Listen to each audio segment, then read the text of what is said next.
الله أكبر الله أكبر صومالي يزرع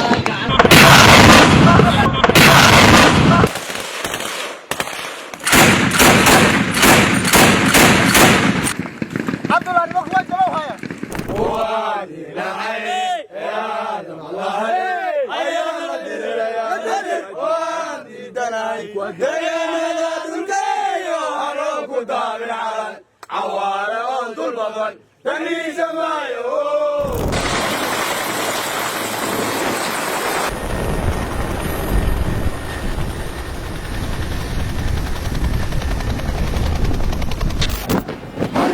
واحد الدنيا إلى الصومالية أوله ونيل لا واحد الدنيا كوي نفتو ذي كش على قرن كان واحد الدنيا أسكر الصومالية وإيمانكم بقلوب توضع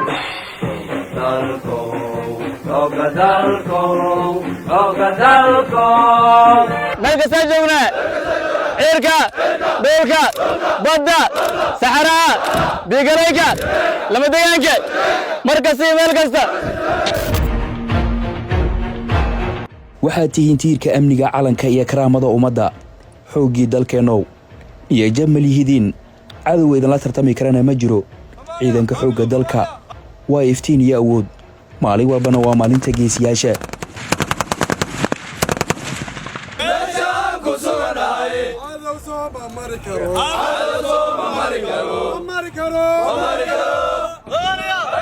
dhiiggiina waa sharafta dhulka iyo calanka go'aanka gulufkiinana waa iftiinka nabadda shacabkiina idinla garab taagan duca iyo bogaadin mar walbaana idinla jira shabaabow hayay xoogga dalka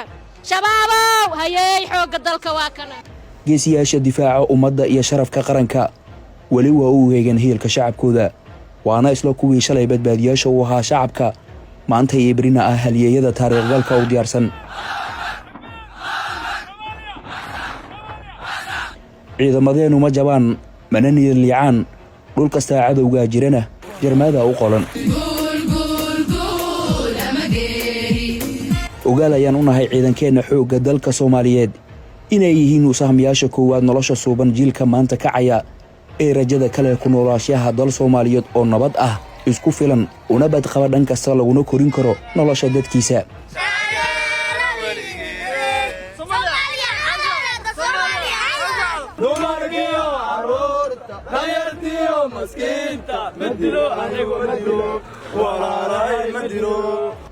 taariikhiina halgankan dagaal ee ciidankeenu horkacayo waa mid kabaya korinaya mustaqbalka dalkeena hooyo waayo geesiyaashiinu waa kuwo hortaagan hororo argagixiso ah oo hooshoodu ay tahay dib u dhaca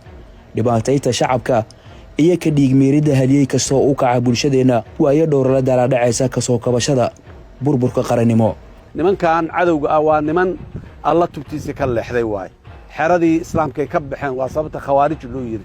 mana aha ayagoo uma horeeyaan hortooday soo jiri jireen markii ugu horeysay iyo kuwii ugu horeeyay midna ma aan marka nimanka noocaasa waaye ma laha ajanda dadka Soomaaliyeed ay kala yihiin dadkan diintooda ha loo ilaaliyo oo dalkooda ha loo ilaaliyo oo dawladooda ha loo ilaaliyo oo deegaanada ha loo ilaaliyo ma qabaan waana waa diideen diin waa diideen oo culimadii Soomaaliyeed baa ka hadashay waalidkood waa ku soo caasiyeen wax sheeg waxba kuma qaadanayaan waxaan qorigaas ahayn iyo xabadaas oo anfacaysa ma jiraan daawo kalena ma leh qaraabo ma leh khawaarijta marka waa dagaal rabsho wax kale ma jiraan dhiigaygu waanu weynayaa dhulkaygo dhiigayga ciidale dhaxalkayga ummadale dhalashadeena Soomaali askar dhaarsan baanahay ciidanku waxa uu mar walba garab u yahay culumaa u diinka masaajidda mujtamaca Soomaaliyeed اللهم أهلك عدو لنا بجاه محمد عليه السلام wuxuuna si cad u muujiyay in diintu tahay tiirka dadka Soomaaliyeed ayna tahay in laga difaaco cid kasta oo qalloocisa qaranku waa uu idin abaalgudayaa ilaahayna waa uu idin garab galayaa marka dhalinyaro guul iyo khayr aan idin rajeynaya meel kasto aad joogtaan sidaan oo kale idin soo daba kaceena xafiisyo ay ku dhisheen intaan iska fariisano orda adika dagaalka aad idin malihin waa idin dala soconnaa dhalinyaro adinka wadada saxda ku taagan adikaa ilaahay waddadiisa ku taagan adikaa tii soomaalinimada ku taagan adikaa cirdigiinna iyo sharaftiinna iyo karaamadiinna iyo kuwa dadkiinna in kor loo qaado adikaa ku taagan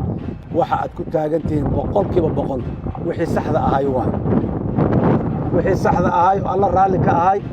annaguna aan raalli dawladdiinnuna shacabka soomaaliyeedna oo raalli ka ahay maanta meel kasta taagan yahay nimankaas in takuunuu ta'lamuuna fa innahum ya'lamuuna kamaa ta'lamuun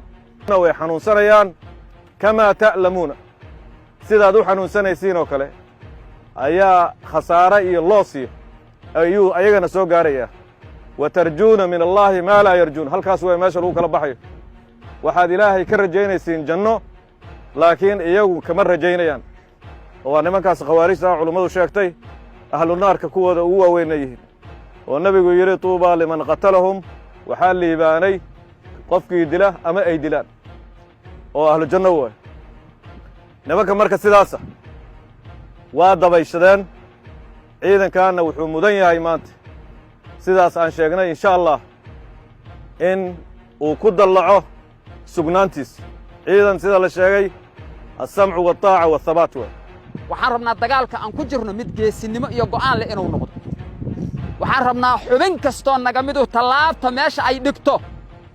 inay horu uga qaaddo maaha inaanay ku fikirin gadaal inay uga qaaddo ilaahayna aan ku xirnaanno nimankaa khawaarijtaan aan daba kacno aad ma isu fahanna aad iyo aada u mahadsan tihiin allah idin karaameeyo dulqaadan idinkula dardaarma ma noqon doono kuwa uun gadaal taleefanna idinkaga soo dira kaliya waxaan nahay kuwa idinla jooga goob kastoo aad joogtaan markaan idinka maqannahana kuwa adinka idin lamid ahan dhex joognaa sidaasaanna ku wadi doonnaa idanka ilaahay waxaan idin rajaynaa guul iyo caafimaad waxaan idin rajaynaa hore u socod waxaan idin rajaynayaa wax walba oo nooga sii keenyar inay noqdaan nimankii daba joogaan oo waa laga reebi la'ay nagtay ku haayaan saas ma ku ballan